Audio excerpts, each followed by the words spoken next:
Star news Marathi, नवे पाऊल नवी दिशा.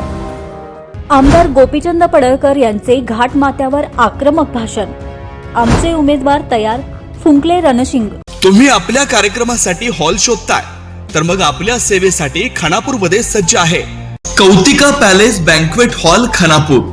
लग्न समारंभ, साखरपुडा, बारशे, वाढदिवस, डोहाळे जेवण, मीटिंग, सेमिनार, भव्य हॉल, लॉन, गार्डन, निसर्गरम्य परिसर, भव्य पार्किंग आणि एकदम प्रशस्त ठिकाण. आमचा पत्ता बलवडी रोड खानापूर. संपर्क ऋषिकेश गायकवाड 9730301300. तुम्हाला सोने खरेदी करायचंय तर मग चला विट्याच्या ओम ज्वेलर्स मध्ये. विट्यातील प्रथमच सोन्याचे 100% BIS 916 hallmark jewellery showroom. HUID प्रमाणित सर्व दागिने, सोने तारण कर्ज योजना ही सुरू. तर मग एक वेळ अवश्य भेट द्या. आमचा पत्ता ओम ज्वेलर्स, सराफपेठ, बँक ऑफ महाराष्ट्र समोर विटा. संपर्क श्री भगवान ढमाले गार्डीकर, डॉक्टर विशाल शिंदे मोराळे. गोपीचंद पडळकर साहेब होतात. एक हात वरती जोरदार टाळी आपल्या सर्वांच्यासाठी. सर्वांशी बोलतात आमदार गोपीचंद पडळकर साहेब. हा जो लय चालत दिसतोय. छत्रपती शिवाजी महाराज की. सगळ्यांचा आवाज आला पाहिजे. धर्मवीर छत्रपती संभाजी महाराज की. जय श्रीराम, जय जय श्रीराम. ते आवाज साहेब तिथं पर्यंत म्हणून म्हटलं तुम्ही जास्त आवाज करायला दिसला. आज जिल्हा परिषद आणि पंचायत समितीच्या निवडणुकीच्या निमित्तानं आपल्या तालुक्यातील करंजे जिल्हा परिषद गट, करंजे पंचायत समिती गण, बलवडी पंचायत समिती गण अशी पहिली बैठक आपल्या घाट माथ्यावरती होते आहे. या बैठकीला संबोधित करण्यासाठी भारतीय जनता पार्टीचे युवा नेते, विटा नगर परिषदेचे माजी नगराध्यक्ष माननीय वैभवदादा पाटील, व्यासपीठावरती भारतीय जनता पार्टीचे तालुक्याचे अध्यक्ष, अगस्ती नगर गावचे सरपंच माननीय दाजीसाहेब पवार, भाजपाचे ज्येष्ठ नेते माननीय माणिक काका, ओबीसी मोर्चाचे जिल्ह्याचे अध्यक्ष माननीय संग्रामनारा माने, भाजपाचे जिल्ह्याचे सरचिटणीस माननीय विलासजी काळेगाव, व्यासपीठावरती उपस्थित माननीय शुभांगीताई, माननीय अंबिकाताई, अन्य सर्व युवा मित्र आणि तुम्ही सर्वजण ज्यांच्या जीवावरती जिल्हा परिषदेची निवडणूक लढायची आहे आणि नुसती लढायची नाही तर ती जिंकायची आहे. जिंकायची आहे ना? कुणाला वाटतंय जिंकावं? सगळ्यांनाच वाटतंय. राजकारणामध्ये जे पराजय होत असतो, ज्या पार्टीमध्ये आपण काम करतोय त्या पार्टीचे दोनच खासदार होते. आपले वरिष्ठ नेते त्यांचाही अनेक वेळा पराभव झालाय. भाजपाला पराभव हा काय नवीन नाही, मला तर अजिबातच नाही. माझं तर तुम्ही अनेक वेळा केलाय आपल्या तालुक्यातल्या लोकांनी, त्यामुळे मला काय नवीन नाही. राजकारणामध्ये होत राहतं. त्यामुळं पराभवानं नाउमेद व्हायचं नसतं. आपला आदर्श कोण आहे? कोण आहे? छत्रपती शिवाजी महाराज आहे की नाही? मग छत्रपती शिवाजी महाराजांच्या मोगलांच्या इतकं सैन्य होतं का? होतं का? महाराज या रस्त्यावर त्यांची ये जा झाल्या, आपण भाग्यवान आहे की नाही? छत्रपती शिवाजी महाराजांच्याकडे मोजके पावले होते. स्वप्न होतं हिंदवी स्वराज्य स्थापन करण्याचं. ते काय राजाच्या पोटी जन्माला आले नव्हते. तर त्यांना वाटत होतं की हिंदवी स्वराज्य स्थापन झालं पाहिजे आणि म्हणून वयाच्या 16व्या वर्षी रायरेश्वराच्या मंदिरामध्ये काही मोजक्या सहकाऱ्यांना सोबत घेऊन छत्रपती शिवाजी महाराजांनी शपथ घेतली की मी हिंदवी स्वराज्य स्थापन करणार 16व्या वर्षी. आणि त्यांनी ते स्थापन केलं. आता जग बघतोय, आता देश बघतोय. छत्रपती शिवाजी महाराजांना नुसतं आपण आदर्श मानत नाही, जगातली अनेक देशातली लोक छत्रपती शिवाजी महाराजांना आदर्श मानतायत. त्यामुळे आपण चिंता करण्याची आवश्यकता नाही. आपला आदर्शच असा असेल. आणि आज ज्यांचा राज्याभिषेक दिन आहे तो तर वाघाचा बछडा होता. छत्रपती शिवाजी महाराजांच्या एक पाऊल पुढं असं धर्मवीर छत्रपती संभाजी महाराजांचं काम होतं. 16व्या वर्षी इतका बुद्धिमान माणूस होता. त्यांनी ग्रंथ लिहिले. इतका बुद्धिमान राजा होता. धर्मासाठी लढावं कसं हे छत्रपती शिवाजी महाराजांच्याकडून शिकावं आणि धर्मासाठी मरावं कसं हे धर्मवीर छत्रपती संभाजी राजांच्याकडून शिकावं. स्वतःचा प्राण दिला पण धर्म बदलला नाही. आज लोक 2-4 पोती बाजरी दिली का धर्म बदलत आहे, 2-4 भांडी दिली का धर्म बदलत आहे. कुठंतरी घर बांधायला सिमेंटची 4 पोती दिली, 2-4 पत्रे दिले तर लगेच ते देवाऱ्यातले देव फेकून देत आहेत, नदीत जाऊन विसर्जित करतायत. त्या लोकांनी आदर्श घेतला पाहिजे की औरंगजेब एकच म्हणत होता की तुम्ही धर्म बदला, मी तुम्हाला सोडून देतो. परंतु त्यांचा हाल केलं.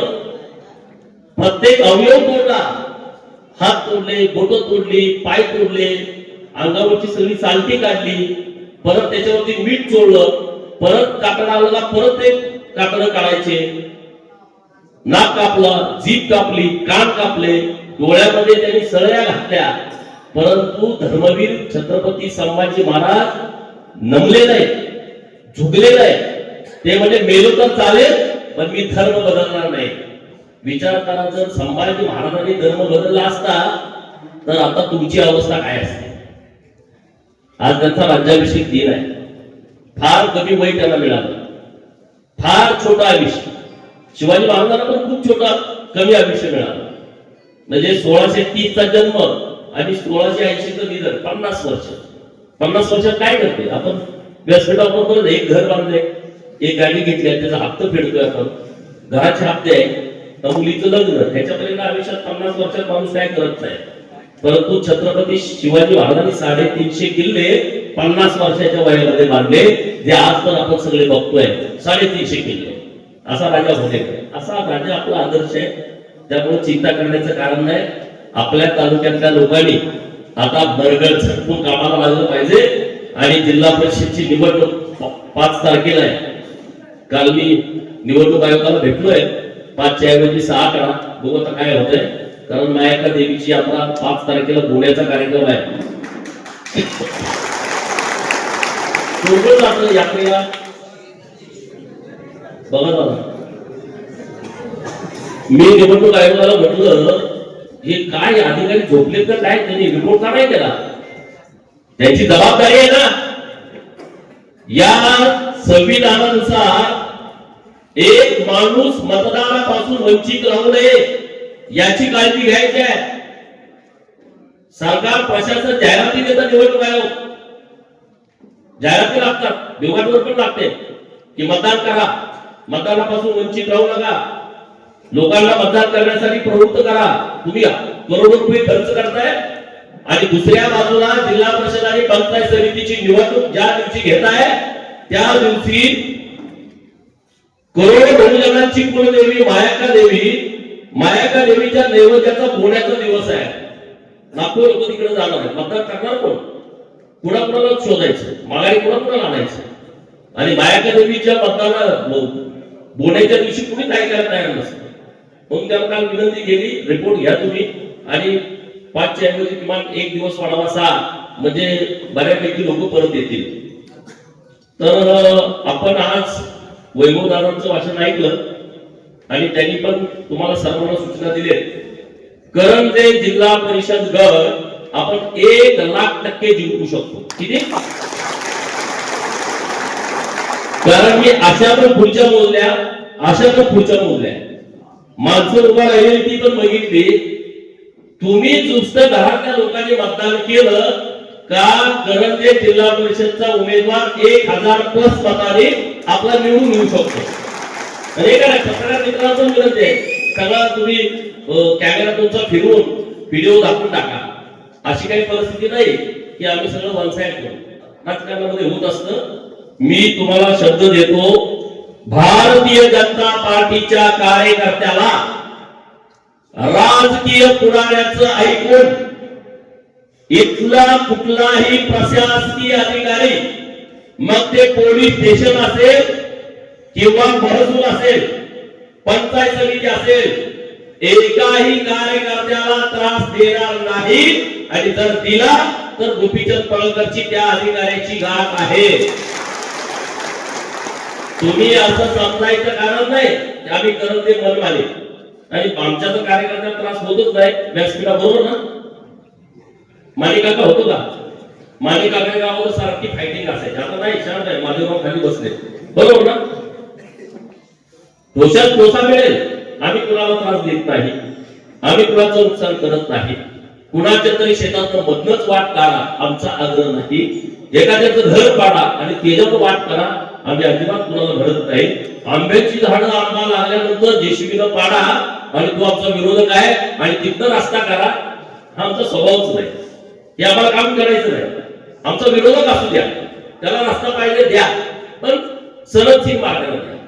सर्वे नंबरवरनं द्या, नकाशात असेल तिथून द्या, जुनी त्यांची पाऊल आहे तिथून द्या. रोज एखाद्याचं नुकसान करा आणि त्याला वाढ द्या, याला आम्ही मान्यता देत नाही. आणि म्हणून अधिकाऱ्यांना विनंती आहे, आमच्या पार्टीचा आहे म्हणून त्याच्यामधलं वाद हे अजिबात होणार नाही आणि ते खपवून पण घेतला जाणार नाही. आणि त्यामुळे तुम्ही चिंता करण्याची आवश्यकता नाही. निवडणूक आता एकदम आजपासून अर्ज भरायचे सुरू झाले. मला वाटतं उद्या मुलाखती आहेत आपल्या तालुक्यातल्या, आटपाडी तालुक्याच्या, अन्य तालुक्याच्या. उद्या सकाळी 9 वाजल्यापासून आपला नंबर दुपारी 1ला आहे. जे जे इच्छुक आहेत त्यांनी उद्या सांगलीला यावं. परवा दिवशी चंद्रकांत दादा पण त्या बैठकीला उपस्थित असणार आहे. मी आज राज्याचे लोकप्रिय मुख्यमंत्री देवाभाऊंचं विशेष अभिनंदन करेन की महाराष्ट्रामध्ये 29 महानगरपालिकेपैकी 26 महानगरपालिकेवरती भाजपाचा झेंडा लागला आहे. दुर्गा काळ पुन्हा एकदा आला. 26 महानगरपालिका, ग्रामपंचायत नव्हे, मध्ये 400 नगरपालिकेच्या निवडणुका झाल्या, नगरपंचायत नगर परिषदेच्या, त्यात पण भाजप नंबर 1ला आहे. महानगरपालिकेमध्ये पण भाजप नंबर 1ला. जिल्हा परिषद आणि पंचायत समितीच्या निवडणुकांमध्ये सुद्धा भाजप नंबर 1ला असणार. आपल्या तालुक्यात आपण मागाय करा, आपण पुढे आलं पाहिजे. कारण आपल्या तालुक्यात भाजपला खूप स्कोप आहे.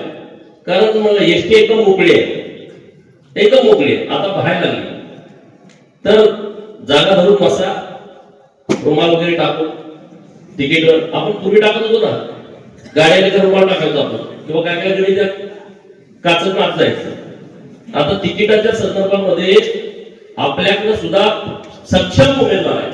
सक्षम उमेदवार आपल्या करंजे जिल्हा परिषद गटाचे उमेदवार निष्कलंक आहेत, चारित्र्य संपन्न आहेत. जे आमच्याकडे आले ते 2-2, 3-3, 4-4 आलेले आहेत. त्यात आता कुणाला निवडायचा असा प्रश्न वैभवदारांच्या समोर पडलाय. पण योग्य माणूस निवडून आम्ही तुमच्या समोर देऊ. नक्की तुम्ही प्रयत्न करा, मेहनत करा. नाउमेद अजिबात व्हायचं नसतं. मी नाउमेद झालो असतो तर आता तुमच्या समोर बोललो असतो. खरं सांग, किती वेळा पडलो मी? किती वेळा पडतो सांगा ना. 2009 ची विधानसभा, 2014 ची विधानसभा, 2019 ची लोकसभा, 2019च्या विधानसभेत तर माझं डिपॉझिट गेलं. किती वेळा निवडणुका लढलो तरी काय ना. जिल्हा परिषद 2012 ची 5 वेळा निवडणुका लढलो, 5 वेळा पडलो. किती लोकांनी ती ना धाडसती सगळं झालं, पण आम्ही आपलं झालं म्हणून तुमच्या समोर आलो. तुम्ही तर कधीच मतं दिली नाही तो नाही ते बरेच आहेत पुढारी लोकसभेला दिले. हा धन्यवाद. लोकसभेला 79,000 मतदान दिले, पण विधानसभेला बोथवर 5, 7, 9, 10 काय काय गावात दिली, पण काय काय गावात अशी परिस्थिती. पण मी काय नाराज झालो का? मी उलट काय काय गावात 9 मतं पण त्या गावात गेलो आणि 9 जर कोण आहे जरा पुढे या तुमचा सत्कार करतो, तुम्हाला मतं दिले, पण तो गावात यायचं नाही वैभवदाराच्या भीतीपोटी. शुभांगी ताईला 87 मतं दिले. शुभांगी ताईसाठी एक टाळा लावला. दोन्ही आपले कार्यकर्ते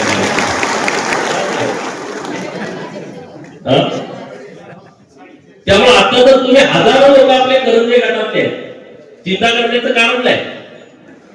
आपण ही निवडणूक अत्यंत ताकदीनं लढायची आहे. भाजप तुमच्या सोबत आहे. इथल्या विकासाच्या कामाला अजिबात निधी कमी पडणार नाही.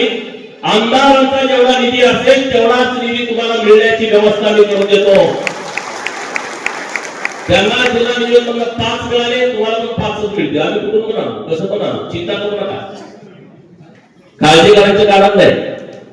किंवा काम तर मागायला या आमच्या, म्हणजे वैभवदादाला गेलं जाते माहिती गेलं, आमच्यात काही नाही. बरोबर काम करा. बरीच कामं केली झाली. बाळूगडचं बहिती राजांच्या स्मारकाचं काम सुरू आहे. छत्रपती शिवाजी महाराजांचा अत्यंत विश्वासू साथीदार. परवा मी रायगडला गेलो. परवा म्हणजे मार्च महिन्यामध्ये काही तिथे विषय होते म्हणून मी गेलो होतो. अनेक वेळा जातो. रायगडावरती गेल्याच्या नंतर आमच्यासोबत गाईड होता आणि गाईड बोलत होता, महाराजांच्या विषयी सांगत होता. महासाहेबा जिजाऊ तुमच्या साईडीवर विषय बोलत होता. आम्ही फिरत फिरत फिरत फिरत गेलो. बघत महाराजांच्या बेडरूम मध्ये गेलो. बेडरूमच्या ठिकाणी गेल्याच्या नंतर तो गाईड सांगत होता की छत्रपती शिवाजी महाराजांच्या बेडरूम मध्ये 3 इतर माणसं येत होती महाराज सोडून. एक तर त्यांच्या राण्यापैकी एक महासाहेबा जिजाऊ 2 आणि तिसरा माणूस यायचा. त्या माणसाचं नाव आहे धैर्यजी नाईक. की त्याला बेडरूम पर्यंत यायची परवानगी होती. बेडरूम पर्यंत म्हणजे महाराजांचा इतका विश्वासू साथीदार इतर कुणाला माहित नसायचं की हा धैर्यजी आहे. कुणालाच नसायचं. फक्त महाराजांनी ते त्यांचे परवलीचे शब्द होते. परवलीचे शब्द असायचे. परवलीचे शब्द त्या त्या ठिकाणी सांगितले तर त्याला सोडायचं, नाव सांगायचं नाही. आता पण मंत्रालयात जाताना कसं आपलं नाव असतं तसं नव्हती ती पद्धत. उमराचं फूल, गुलाबाचं फूल असं म्हटलं का ते सोडायचं, ते त्यांचे पोळवर असायचे.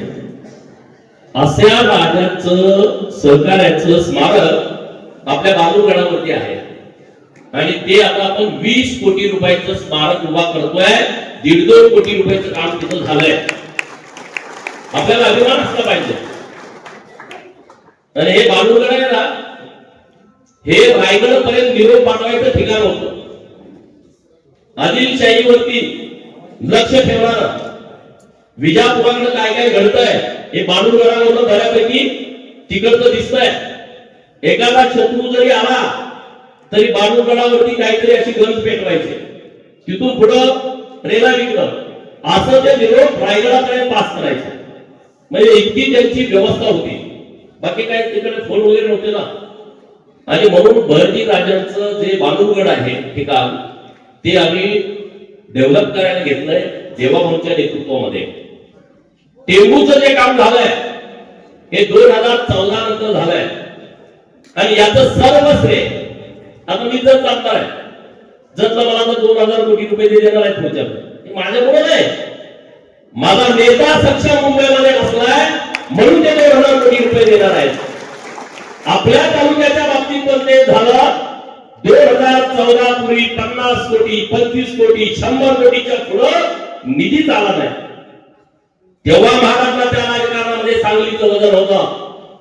तेव्हा महाराष्ट्राच्या राजकारणामध्ये मंत्रिमंडळामध्ये सांगलीचे 3 प्रतिनिधी सक्षम होते. परंतु जत असेल, आटपाडी असेल, खानापूर असेल, कवठेमंकाळ असेल, मिरजपूर असेल, गडेगाव असेल, पलीकडचा सांगोल असेल, हे जे काम टेंबूचं सुरू होतं, तिकडं मैशालचं सुरू होतं, ते 50-100 कोटीच्या पुढे गेलं नाही. परंतु जेव्हा राज्याचे मुख्यमंत्री देवाभाऊ झाले आणि केंद्रामध्ये नितीन गडकरी साहेबांच्याकडे जलसंपदा खात्याचा त्या द्यावा, त्याच दिवशी 50,000 कोटी रुपये त्यांनी आपल्या महाराष्ट्रासाठी दिले. किती? 50,000 कोटी रुपये त्यांनी महाराष्ट्रासाठी दिले. आणि त्यामुळे याचं श्रेय हे फक्त आणि फक्त राज्याचे लोकप्रिय मुख्यमंत्री देवेंद्र फडणवीस साहेबांना जातं. आज अग्रणी नदीचं पण पुनर्जीवन झालं. 2015ला 27 ऑक्टोबर 2015ला मुख्यमंत्री अग्रणी नदीची पाहणी करायला आले होते. बरेच तानाजीराव वाईट त्यांच्या गावात पण कार्यक्रम घेतला होता. आणि मला वाटतं तेव्हा तत्कालीन लोकप्रतिनिधीने आदल्या दिवशी दौरा केला. गोरेवाडी, जाधववाडी, बलवली, इकडं सगळीकडं बेलापूर, विठ्ठलनगर, इकडं सगळीकडं संगमेश्वरात आपण ज्याला करणार आहे ते तिथपर्यंत करंजापर्यंत बाबा तुम्ही बहिष्कार टाका मुख्यमंत्री महोदयांच्या दौऱ्यावरती. परंतु मुख्यमंत्री महोदय आले, अग्रणीची पाहणी केली. पडळकरवाडीमध्ये पहिल्यांदा आले होते, तिथून इकडे आले. अग्रणीची पाहणी केल्याच्या नंतर तात्काळ त्यांनी आदेश दिले की अग्रणी नदीवरती बंधाऱ्याची चैन करण्याची आवश्यकता आहे. आणि त्या दौऱ्यामध्ये सगळे बंधारे जे झालेले आहेत अग्रणी नदीवरती, तो मुख्यमंत्री महोदयांनी दिलेल्या आदेशाने झालेले आहेत. आमचं सांगायला खाली कोणीच नाही, सांगणार कोण? आणि एखादं काम आलं तर खाली सांगायला माणसं पाहिजे ना, पण सांगायला कोणी नव्हतं. आता तुम्ही बरोबर सगळे सापडलाय. आम्ही काम करू, लोकांची कामं करू, लोकांच्या हिताची कामं करू. सरकारने खूप चांगले निर्णय केले. मराठा समाजासाठी क्रांतिकारी निर्णय देवाभाऊने घेतला आणि सारथी नावाची संस्था स्थापन केली. तेव्हा या महाराष्ट्रातले प्रस्तावित पुढारी म्हणले, तुम्ही कशाने सारथी स्थापन करताय, सारथीचा उपयोग काय होणार आहे? आणि आज मला आनंद वाटतो त्या गोष्टीचा की महाराष्ट्रातले गरीब मराठा समाजाचे हजारो मुलं सारथी संस्थेची मदत घेऊन आता क्लास 1 अधिकारी झाले. अशी शेकडो मुलं आहेत जे दिल्लीमध्ये UPSCचं ट्रेनिंग घेत आहेत. तसंच ओबीसीच्या मुलांच्यासाठी महाज्योती नावाची सरकारनं संस्था स्थापन केली. आज हजारो मुलं त्याचा फायदा घेत आहेत. प्रत्येक जिल्ह्याला 2 वसतिगृह, एक मराठा समाजाच्या मुलांना, एक मुलींना, एक ओबीसीच्या मुलांना, एक ओबीसीच्या मुलींना. 72 वसतिगृह मराठा समाजासाठी, 72 वसतिगृह ओबीसी समाजासाठी. आणि महाराष्ट्रामध्ये अण्णाभाऊ पाटील आर्थिक विकास महामंडळाच्या माध्यमातून किमान 1 लाख मुलांना उद्योगपती बनवायचं काम माननीय देवेंद्र फडणवीस साहेबांनी केलं आहे. आणि तुम्हाला सुद्धा एखाद्या गरीब मराठा समाजाच्या मुलाला जर कर्ज प्रकरण करायचं म्हटलं तर तुम्ही अण्णासाहेब पाटील आर्थिक विकास महामंडळाकडे संपर्क केला पाहिजे. ओबीसीचा मुलगा असेल तर वसंतराव नाईक आर्थिक विकास महामंडळाकडे संपर्क केला पाहिजे. असे अनेक कामं आपल्या सरकारच्या माध्यमातून झालेले आहेत. ती लोकांच्यापर्यंत पोहोचवली पाहिजे, लोकांच्यापर्यंत आपण गेलं पाहिजे आणि लोकांना ते समजावून सांगितलं पाहिजे. आणि त्यामुळं आज आपण ज्या निवडणुकीच्या निमित्तानं आज एकत्रित आलोय, या निवडणुकीमध्ये रंग भरायला सुरुवात झाली आहे. आणि मी तुम्हाला विश्वासाने सांगतो, तुम्ही जरा ताकदीनं काम केलं, निवडणूक काय फार एकदम फरकाची नाही.